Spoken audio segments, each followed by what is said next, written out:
What's going on, guys? It's Greg here, aka NYPrepper. It is Tuesday, November 26th, 2024, and I have an emergency alert to share with you guys. Right now it is 13:47 Eastern Time here in the United States, and we have some major breaking news coming in from Eastern Europe. So we're getting some information this afternoon that Russia is planning another ICBM strike on Ukraine, potentially as soon as this evening. So we're hearing that Russia has closed its airspace over Astrakhan until November the 30th.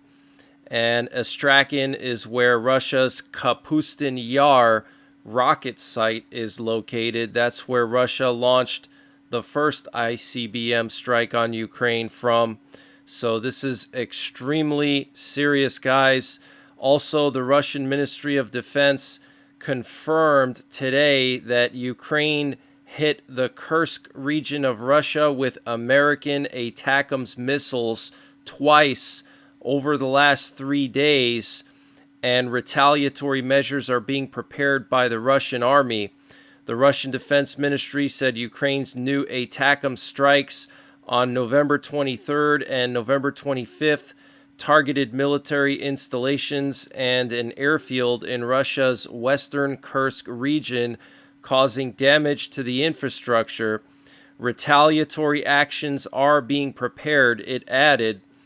Russian forces launched a record 188 drones at Ukraine overnight in an attack that disrupted energy supplies in the east of the country, Kyiv said on Tuesday. Ukraine's strike on the Kursk Vostochny airbase wounded 2 Russian servicemen, according to Russia's defense ministry, in a rare admission, while a strike on an air defense battery on November 23rd damaged a radar system and also caused casualties. It said 3 of the 5 missiles fired in the first strike were shot down. That's the strike on the 23rd, while 7 of the 8 used in the second on the 25th were destroyed. And from what I'm hearing is that they destroyed an S-400 launcher plus 2 radars, plus killed or wounded several servicemen, and that was on the 23rd. And then on the 25th, they attacked the Kursk airport or Kursk air base, where Russia has a bunch of Sukhoi fighter jets, and they used cluster munitions, okay? And right now, we have U.S. nuclear forces on very high alert. We have a presidential doomsday plane, a Boeing E-4B Night Watch, that has been looping over Missouri and Kansas all afternoon, and it actually got aerially refueled, which is very unusual. So this plane is for the president and the defense secretary, and they can command the entire U.S. military, including the U.S. nuclear forces, from this plane. And it's actually safer during a nuclear war for the president to be airborne, because Russia knows where all of our bunkers are, so they would target those bunkers with earth-penetrating warheads. But if the leadership of the country is airborne, then there's no way for them to be targeted. We also have a missile detecting plane up in the air over Iowa and Minnesota right now, a Cobra Ball. That could be a sign that the U.S. is expecting another ICBM strike. So they launched this plane to be able to track the trajectory of this ICBM to make sure it's not heading towards Europe or to the United States, and also to gather more information about it.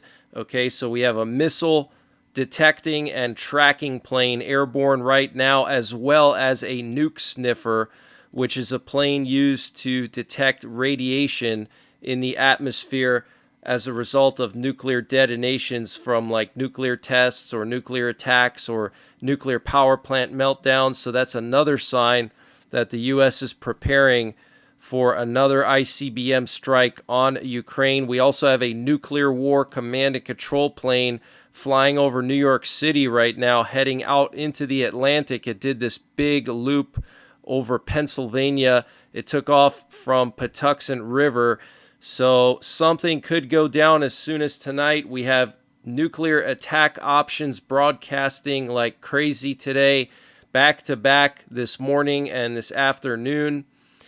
And on the battlefield, Ukraine's troops are struggling to halt advances by Russian forces in the east of the country.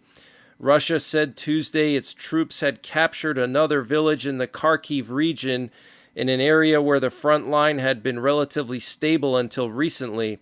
Moscow's defense ministry said its units had liberated the settlement of Kopanki, a village near the Ukrainian-held city of Kupiansk that was previously captured by Russian forces at the start of the 2022 invasion before being retaken by Ukraine later that year. Okay, so Russia taking the village of Kopanki, which is close to Kupiansk. Okay, this is very, very serious, guys. And last night we had massive reconnaissance in Poland and Lithuania. We had a U.S. RC-135 rivet joint circle around Kaliningrad. And then we also had a Swedish reconnaissance plane patrolling northern Poland along the border with Kaliningrad. We also had a NATO AWACS plane flying in northern Poland. And then we also had a Polish reconnaissance plane looping along the border of Lithuania and Belarus. And the U.S. apparently gave Ukraine directions and instructions on strikes on Kursk. According to John Kirby, okay, spokesman for the National Security Council, so he basically admitted that the U.S. was involved in planning the strikes on Russia, giving directions and instructions, basically picking out the targets and telling Ukraine what to do. This is absolutely insane that he would actually admit that. So stupid. It's like they want this war to happen. They want a nuclear war. They want World War III before Trump takes office, okay? And what you're looking at here is a picture that was shared by Russian state media showing this ATACMS fragment at the Kursk airport. This is where Russia has a huge air base, the Vostochny air base, where they have a bunch of Sukhoi fighter jets, and you can see the English writing here. Okay, so this is clearly an American missile in Russian territory deep inside of Russia. This is a massive escalation, guys. Okay, massive. Just imagine if we found Russian Grad rockets in Texas, how we would respond to that. I'm sure we would be pissed off. And then here's another fragment. Looks like the computer or the warhead. You can see English writing there. So this is very, very serious, guys. And the British Minister of Defense said that the conflict in Ukraine has entered a quote-unquote critical phase. And Dmitry Medvedev warned that transferring nuclear weapons to Ukraine would be considered as a nuclear attack on Russia. So this is coming out in the past few days that apparently NATO wants to give Ukraine nukes, okay? And NATO held their big meeting today to discuss the situation with Russia using an Icbm to strike Ukraine last week. One topic that was discussed in the meeting was giving Ukraine medium-range missiles like Tomahawk missiles to strike Russia even deeper. Wow, that is crazy. And Iran issued new threats against Israel today. The chief of staff of Iran's armed forces, Mohammad Bagheri, said, "The Zionists have crossed the red lines of the Islamic Republic. Iran will never tolerate aggression against its territory and will not leave it unanswered. The response to Israel's recent aggression has been planned beyond the imagination of the regime's leaders," he added. So looks like Iran is getting ready to hit Israel again. Over the weekend, there were some reports of Iranian ballistic missiles being moved around inside the country. Also this morning, there was some kind of a false alarm in Ukraine.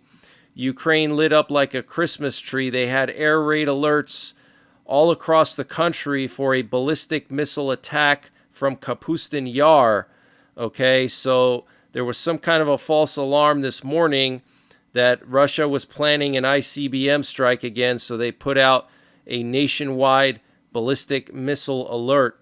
Okay, so definitely Russia is planning something. Okay, they wouldn't have a nuke sniffer and a Cobra ball, a missile detecting and tracking plane airborne at the same time, plus a doomsday plane in one afternoon. Okay, and the Israeli Security Cabinet has reportedly reached a ceasefire agreement with Lebanon, and the unit from the Israeli army reached the closest point to the Litani River from the Israeli border.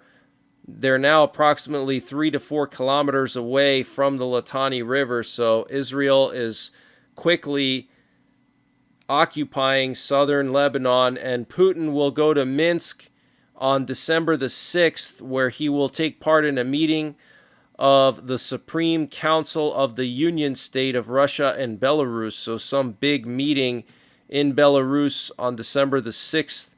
And drones have been spotted in the vicinity of over 3 bases hosting U.S. troops in the UK between November 20th and November 26th, according to a U.S. military statement. And a U.S. official told Reuters that these drones do not appear to be hobbyists, okay? So that's some of the latest breaking news that I have. I do have the 24/7 live stream up right now, so you can continuously monitor for updates and listen to our nuclear forces. If anything happens, I will go live and cover live. But major breaking news, Russia planning another ICBM strike. They have closed their airspace over Astrakhan for the next 4 days, okay? And the Russian Ministry of Defense confirming that they were hit twice with ATACMS over the last few days, and that they are planning some kind of a retaliatory action. And remember that Putin had this urgent Security Council meeting on Saturday morning, so who knows what he discussed with his Security Council. Potentially the escalation ladder if Ukraine continues to strike Russia with American missiles or Western missiles, how Russia's going to handle it. Okay, what's the escalation ladder going to look like for Russia? What are the next strikes going to be? Are they going to start escalating in Ukraine and then escalate with strikes on NATO itself, conventional strikes, and then maybe a nuclear strike, okay? But I do believe Putin is getting ready to nuke Ukraine. I really do. I think he's going to nuke Ukraine with small warheads using this same ICBM that he already used last week. And if he does it, he's going to do it before Trump takes office. So it looks like we're going to have a nuclear Thanksgiving, guys. But I might be back later on tonight with another update. If not, I will be in the stream later on tonight, probably around 10 p.m. Eastern time. So until then, take care, God bless, and don't forget the 3 Ps: prepare, practice, and persevere.